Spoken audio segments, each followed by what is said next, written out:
Hello mes coups de cœur, bienvenue à ce numéro des conseils de Cooper. Quoi savoir sur l'autre avant de se marier?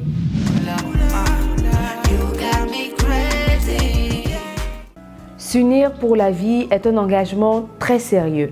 Lorsqu'un couple décide de se marier, c'est parce que les deux individus croient au pouvoir de l'amour éternel, bien que rien ne les oblige à sceller cette union officiellement. Il est essentiel pour les futurs époux de discuter sur certains aspects dans l'unique but d'éviter les mauvaises surprises. Notons que quelle que soit la manière dont on se prépare au mariage, il y aura toujours des épreuves à surmonter. Autant mettre toutes les chances de son côté. Voici quelques questions importantes à se poser avant de s'unir pour la vie. Dans la norme, qui dit mariage dit vie commune. Alors vous allez devoir vous adapter au mode de vie de votre partenaire. Vous devrez pouvoir vous assumer mutuellement, quelles que soient les circonstances. Vous allez voir par exemple des couples dans la rue, l'homme marche devant, la femme est derrière ou l'inverse. On dirait que l'un a honte de l'autre. Il est également important que règne une complicité entre vous.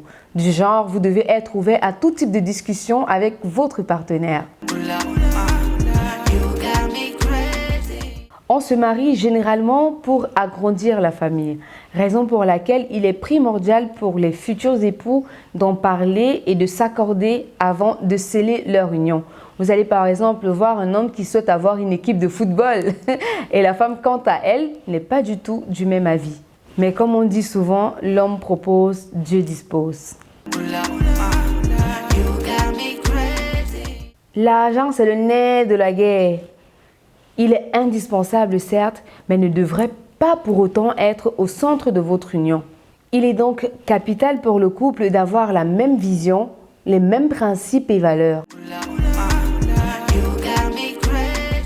Comme elle l'unit, elle est aussi capable de détruire. Il est nécessaire de définir quelle relation vous entretenez avec votre belle famille. Vous accepte-t-elle ou pas? Pourquoi? Discutez posément de la situation avec votre partenaire et prenez des mesures strictes s'il le faut afin d'éviter de quelconque malentendu. C'est là que le cocorico, le niémé entre en jeu.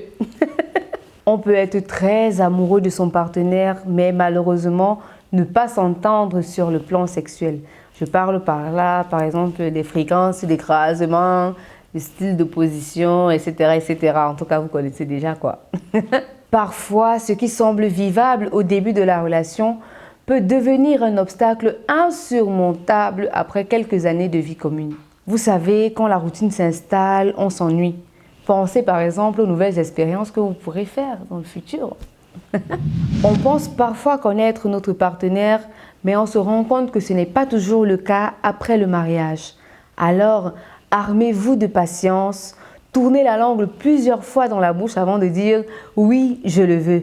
Et notez que le mariage, c'est pour le meilleur et pour le pire. C'était les conseils de Cooper. Je vous donne rendez-vous la semaine prochaine pour un nouveau numéro. Bisous, à très bientôt.